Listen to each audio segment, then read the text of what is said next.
Dès le début de l'année 2023, le président du Sénat, Pierre Ngolo, à l'occasion de la cérémonie de présentation de vœux, plantait le décor. Les sénateurs ont été invités à travailler, à élever leur apport dans l'approfondissement de la décentralisation, du travail parlementaire à poursuivre et à intensifier leur rôle de modérateur de la nation.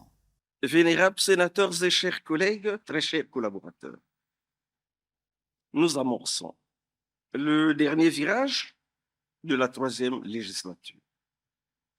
Cette séquence de la vie de notre institution se sera particulièrement singularisée par l'effort de modernisation de la Chambre haute, qu'il s'agisse du cadre et des moyens de travail que de l'administration du Sénat, avec surtout la mise en place de la fonction publique parlementaire. Nous devons cependant travailler à élever notre apport, notamment dans l'approfondissement de la décentralisation qui exige un suivi permanent du transfert des compétences aux collectivités locales ainsi que des crédits y afférents. Vénérables sénateurs et chers collègues, très chers collaborateurs, mesdames, messieurs, une année nouvelle commence. Nous sommes donc dans les starting blocks pour un nouveau départ.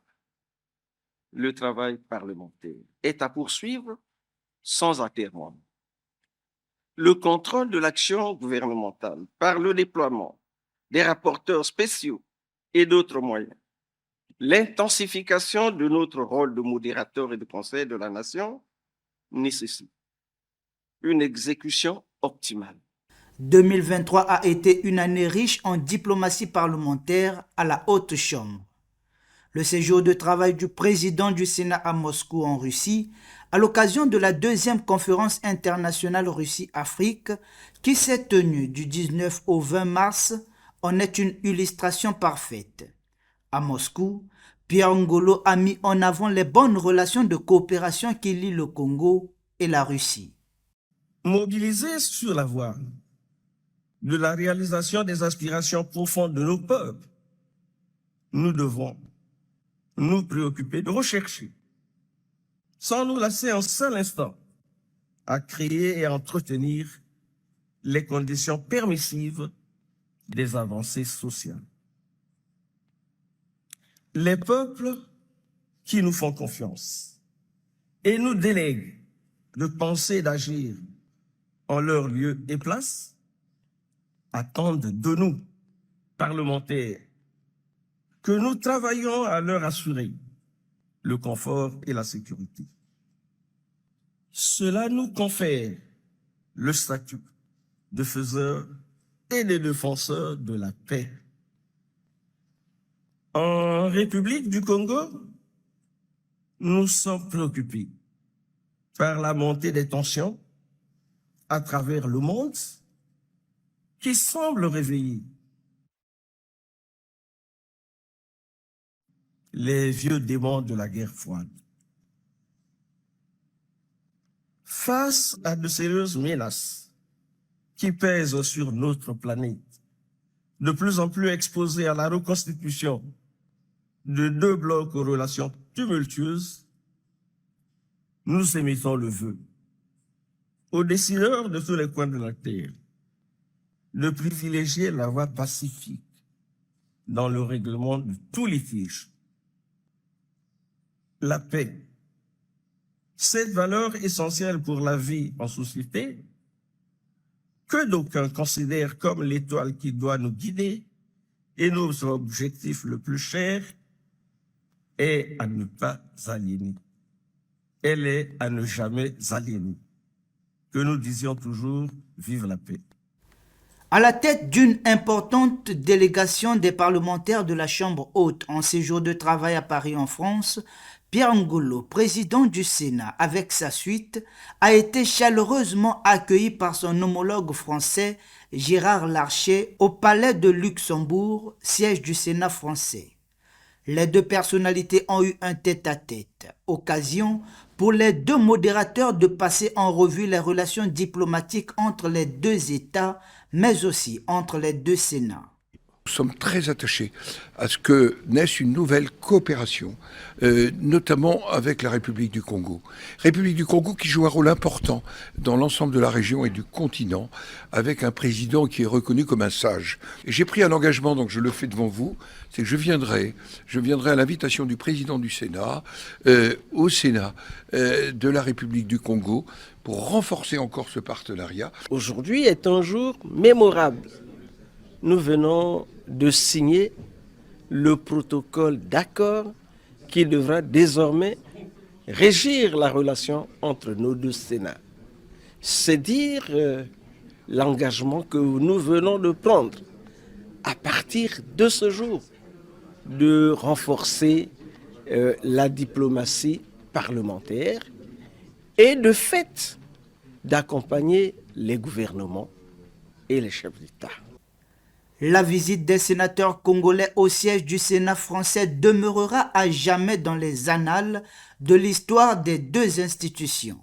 Après les échanges entre les deux délégations, le président Gérard Larcher a offert un déjeuner à la délégation des sénateurs congolais. Je souhaite réellement que cette rencontre, ce déjeuner, le salut solennel que vous aurez en séance dans l'émission la plus regardée de la politique, mercredi, en début d'après-midi, sera l'occasion d'affirmer, pas simplement au Sénat de la République, mais aux Françaises et Français, que cette histoire singulière entre nous n'est pas simplement dans l'histoire et un symbole, mais une réalité. Nous disons merci à nos amis français et nous rassurons qu'un nouveau départ vient d'être pris pour que, entre la France et le Congo, avec le concours de nos deux chambres,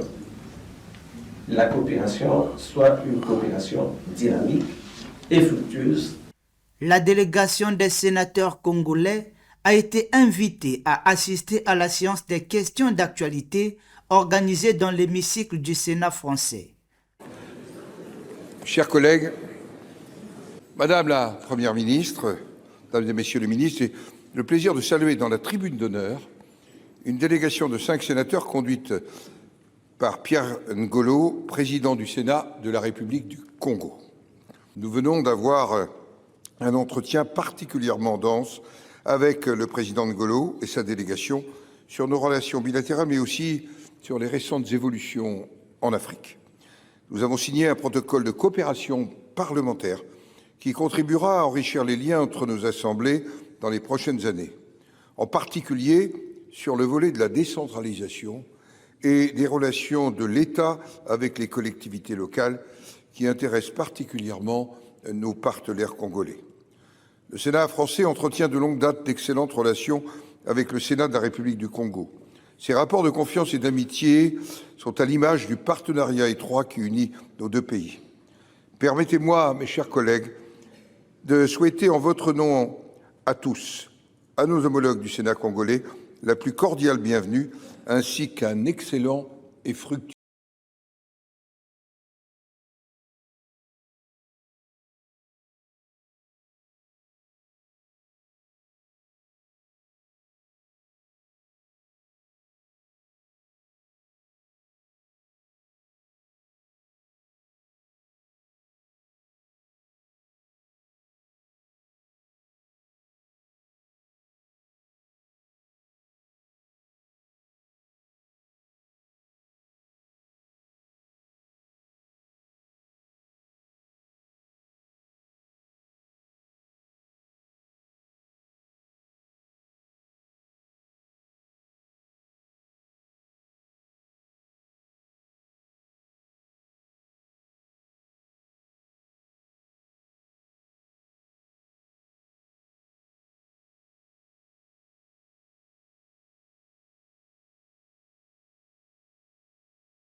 cohésion nationale. Pendant cette période, le Sénat s'est vu être démembré avec la disparition du vénérable Serge Kintoula et d'Alphonse Boudoneza, deuxième vice-président du Sénat. Ce qui a conduit les sénateurs à élire le vénérable Gabriel Ondongo au poste de deuxième vice-président du bureau du Sénat, ce dans le strict respect du règlement intérieur. Au cours de cette session, il s'est tenu la séance de questions orales avec débat au gouvernement. Conduite par le Premier ministre Anatole Colline Makosso, l'équipe gouvernementale a répondu aux préoccupations des 9 sénateurs. Des préoccupations basées sur des sujets liés à la vie sociale des Congolais. Au terme des 70 jours de travaux, 20 affaires ont été examinées et traitées, au nombre desquelles la création de l'Institut des hautes études maritimes et fluviales, la création du Centre d'excellence d'Oyo pour les énergies renouvelables, la création du Centre africain de recherche en intelligence artificielle. Clôturant la dite session, le président du Sénat, Pierre Ngolo, a félicité les sénateurs pour la constance dans le travail. En un peu plus de 5 ans de cheminement, il s'est forgé au sein de l'institution un esprit de corps qui a vu éclore la tolérance, l'écoute, la compréhension et l'harmonie indispensables à l'accroissement des rendements. La volonté des sénateurs et des collaborateurs d'endurer, de transcender les épreuves et de se prêter davantage au service du prestige de la Chambre haute s'est révélée tout au long des 70 jours de nos travaux. Pendant 70 jours, nous avons recherché, débattu et pris des délibérations qui, nous l'espérons, auront un impact positif sur la vie de nos population raisonnablement fondée d'aspirer au mieux-être. Du 2 juin au 13 août 2023, sous la houlette de son président Pierre Ngolo, la Chambre haute a tenu sa 18e session ordinaire administrative, à la dernière de la 3e législature. Dans son allocution d'ouverture, Pierre Ngolo a appelé les sénateurs à donner à cette session la dimension qu'elle mérite. Nous avons, pendant l'intercession, suivi avec grand intérêt le mouvement du président de la République, chef de l'État, son Excellence Denis Sassou Nguesso, à l'intérieur du pays, notamment à Pointe-Noire, Ouessou, Mfondo et Oyo. Dans ces différentes localités, le chef de l'État a lancé des projets importants qui s'inscrivent dans une suite logique de sa constante volonté de transformer le Congo et de le porter effectivement au développement. D'un intérêt économique et social évident, ces projets participent pour certains de la stratégie d'intégration au niveau de la sous-région. Le Sénat salue et soutient avec force toutes les actions qui placent notre beau pays sur la voie du développement. Et le développement, c'est avant tout un état d'esprit qui prône les vertus du travail et élève la discipline, la rigueur, la stricte observance de l'intérêt général comme principes cardinaux devant régir le comportement des différents acteurs. Au regard des conclusions de cette session, on peut souligner que la moisson a été bonne et Pierre Ngolo s'en est félicité. Les sénateurs, considérant les collectivités locales comme leur raison d'être, doivent peser toujours pour que soit donné à la décentralisation tout son sens. À cet effet, notre encadrement est en permanence requis et il nous incombe de placer les élus locaux en situation de bien répondre à cet appel de son Excellence Denis Sassou Nguesso, président de la République, chef de l'État, lorsque le 28 novembre 2022, devant le Parlement réuni en congrès, il déclare, je cite, « L'occasion est indiquée pour renouveler également mon appel aux conseils locaux afin que soit donné un contenu concret à la décentralisation.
Les membres du bureau, nos doyens, nos anciens.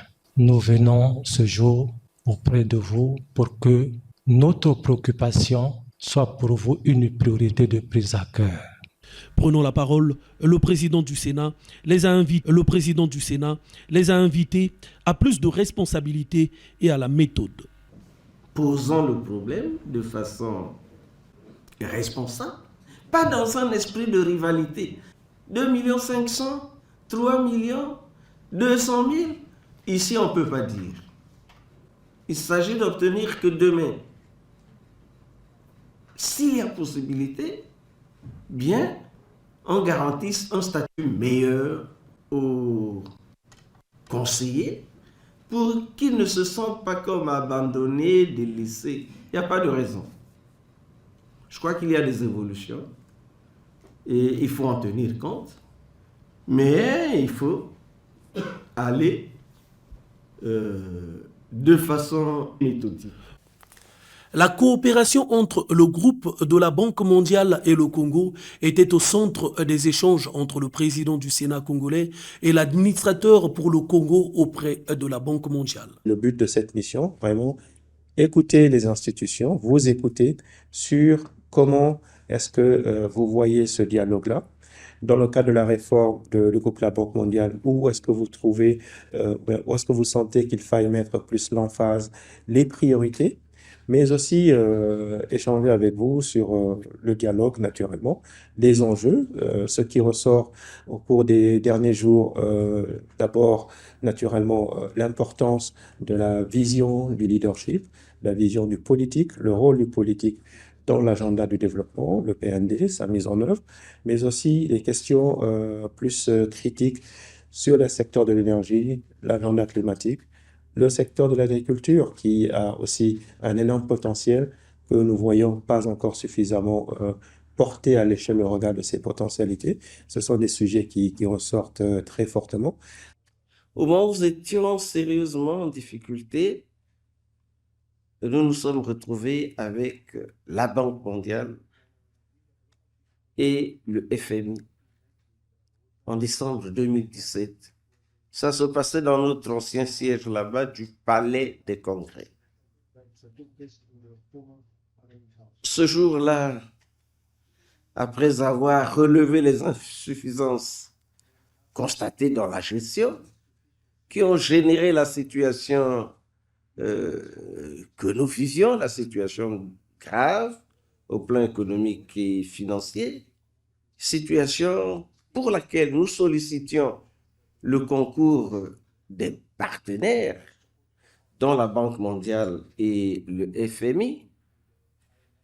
Après avoir relevé cela, vous indexiez les parlementaires.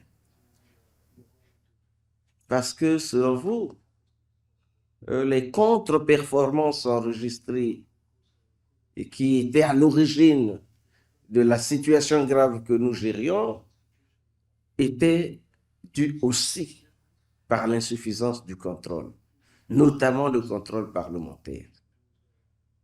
Et vous posez la question de savoir si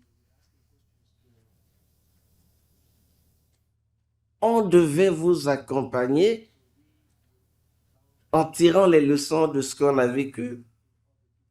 Est-ce que le Parlement jouera son rôle? Est-ce que vous exerceriez le contrôle de façon à limiter certains dérapages?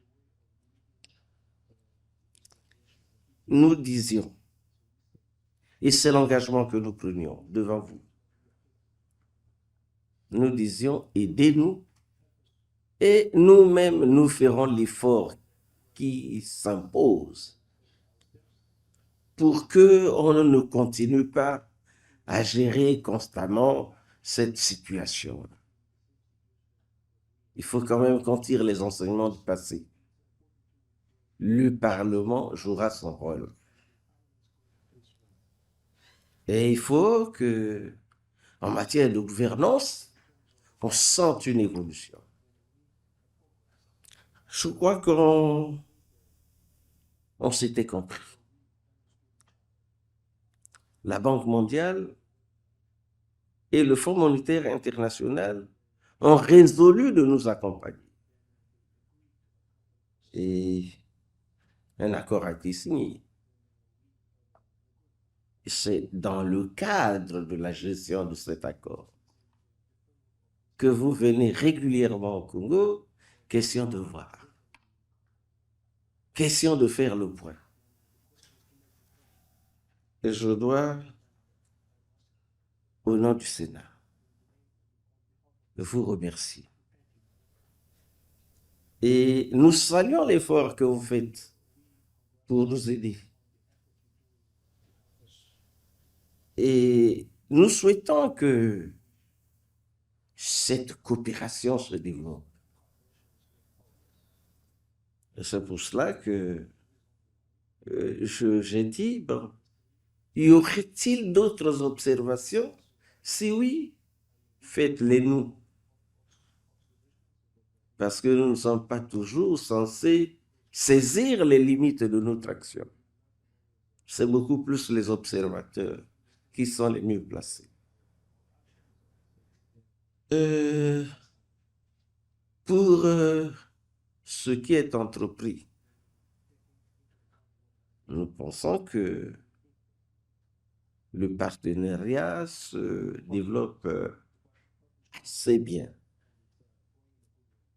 Je ne peux pas dire très bien, le partenariat se développe assez bien. Nous avions pris la résolution pour sortir de la situation qu'on a déplorée entre-temps. Nous avions pris la résolution de diversifier l'économie. Et dans ce cadre-là, nous avions dit, il nous faut faire de l'agriculture. Faire de l'agriculture une ressource importante. Et vous avez suivi qu'entre-temps, il y a eu une élection présidentielle au Congo. Je pense qu'on a suivi le programme du président élu hein, qui a placé l'agriculture au centre de l'action qui devrait permettre à l'économie congolaise de se tonifier. Et de ce point de vue, un travail important se fait, mais on a les limites qui sont les nôtres, mais l'engagement est là, la volonté est là. Vous constatez aussi que on ne mise plus exclusivement sur le pétrole, parce que nos peines sont pour l'essentiel dues au fait que nous ne comptions que sur le pétrole. Et comme le pétrole gère ces situations, les prix varient d'un moment à l'autre. On a là un expert du pétrole. C'est jamais la constance. Quand les prix montent, eh bien c'est tant mieux pour nous. Quand ils chutent, et c'est le désarroi. Il faut donc faire tout pour qu'on ne dépende pas que du pétrole. On a le pétrole, c'est bien, mais il faut développer d'autres ressources. Par exemple, le secteur minier est un secteur sur lequel aujourd'hui nous misons beaucoup. La tendance est à le porter, ce secteur, à le porter très haut. Des contrats sont signés qui devraient permettre que d'ici là, la production des mines, solides ou non, connaissent un véritable bond. En ce qui concerne la principale ressource, qui dit pétrole, dit aussi gaz. Vous voyez ce que nous sommes en train de faire pour aujourd'hui exploiter le gaz. Pour aujourd'hui faire que nous soyons producteurs même du gaz liquéfié, qui devrait nous permettre d'exporter à grande échelle et de nous donner suffisamment de marge. Donc il y a ces efforts qui se font, hein, qui n'ont pas encore atteint la vitesse de croisière. Et je ne vais pas multiplier les exemples parce qu'ils sont nombreux. Alors, il y a ces efforts qui se font et bon, de l'extérieur, vous voyez, vous appréciez, vous constatez ce que sont les performances, vous constatez aussi ce que sont les contre-performances. Il est souhaitable toujours qu'on bénéficie de votre encadrement. Nous avons réalisé qu'il y a tous ces efforts, il y a un véritable frein. Les freins, c'est un peu ce que nous dénonçons de plus en plus avec force. Vous avez la fraude, vous avez la corruption, vous avez la concussion, bien, vous avez la dilapidation des deniers publics. Ce que le président résume à travers le concept d'antivaleur. Si nous devons aller véritablement au développement, il nous faut absolument combattre cette gangrène. Il faut mettre l'accent sur la lutte contre les antivaleurs. Il s'agit là d'une transformation de mentalité. C'est jamais mécanique. C'est un processus. Mais c'est un processus sur lequel nous mettons l'accent de plus en plus. Il est toujours souhaité que dans le cadre de ces actions, on bénéficie aussi de l'appui, de l'encadrement des autres qui ont certainement accumulé plus d'expérience. Donc ici, je pense que votre apport est surtout attendu. L'année 2023 a également été marquée par l'organisation des élections sénatoriales scrutin d'août 2023. Pierre Ngolo a été réélu à la tête du Sénat pour un nouveau mandat de 6 ans. Aussi, depuis l'avènement de la démocratie au Congo, jamais les élections sénatoriales n'avaient connu autant d'engouement comme le scrutin de 2023. Dans le strict respect des délais constitutionnels, les sénateurs ont remis en jeu leur mandat, ce qui a donné lieu à l'ouverture de la campagne sénatoriale à scrutin du 20 août 2023.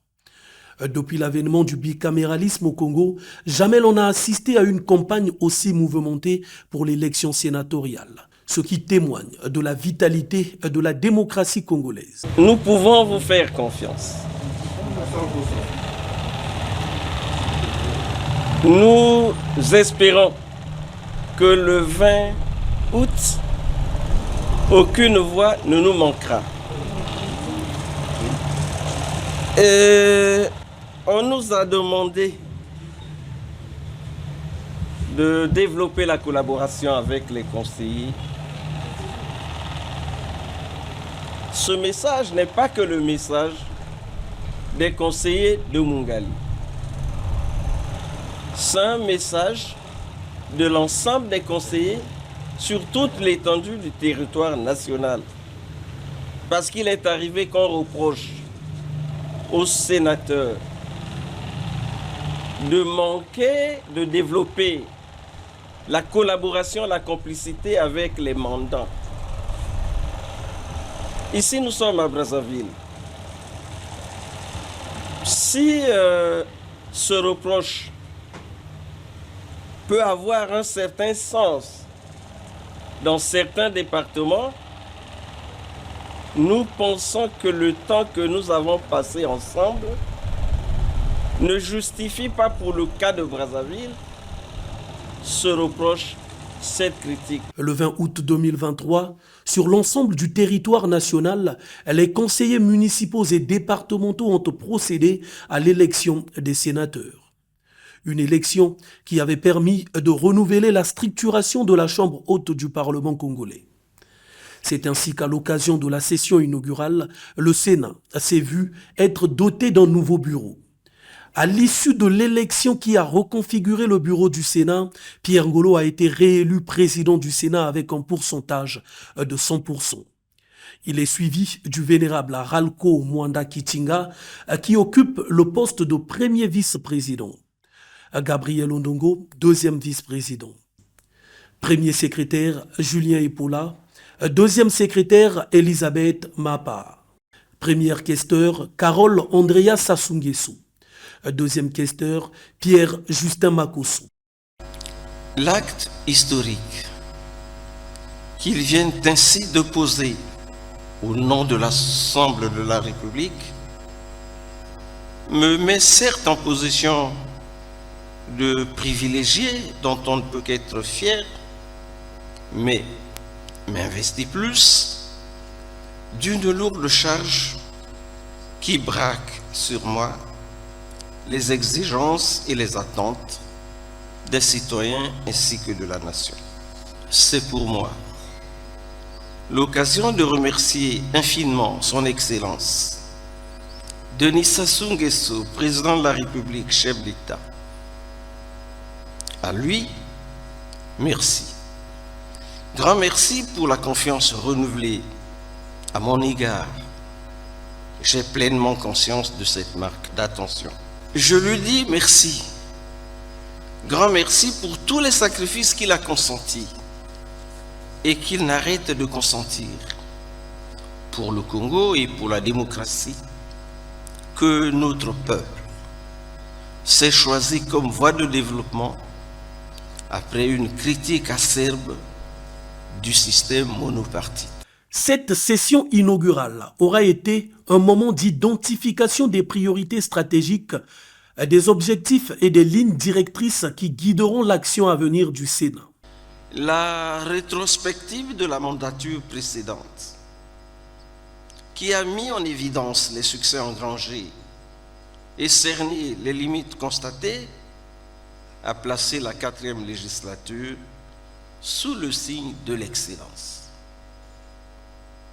Le postulat pour l'excellence exprime la volonté manifeste de fortifier les avancées du passé afin que le Sénat pèse de plus en plus lourd sur l'arène nationale. Il s'ensuit donc, vénérables sénateurs et chers collègues, que notre responsabilité totalement engagée nous impose de nous mettre véritablement à la tâche. Par l'action et par l'exemple, réunissons les conditions de l'élévation substantielle du coefficient de participation de l'institution Sénat à l'effort national, visant à bâtir un Congo, État de droit, souverain, unitaire et indivisible, décentralisé, laïque et démocratique, que proclame de façon apodictique l'article 1er de la Constitution. Vénérables sénateurs et chers collègues, nous voici dorénavant à l'épreuve et nous n'avons pas le droit de décevoir ceux qui, pendant 6 ans, ont le regard et l'espoir tournés vers nous. Conformément à la loi fondamentale, le Sénat a tenu du 15 octobre au 23 décembre 2023 la première session budgétaire de la 4e législature. Aux 8 affaires arrêtées à la conférence des présidents, 9 autres ont été ajoutées en cours de session. Dans le cadre de suivi de l'action gouvernementale, les sénateurs ont au cours de cette session initié 2 séances de questions orales avec débat au gouvernement, fruit de l'innovation apportée par le nouveau règlement intérieur. En 2023, les sénateurs ont placé la Chambre haute sur une bonne trajectoire, celle de l'action et de l'excellence.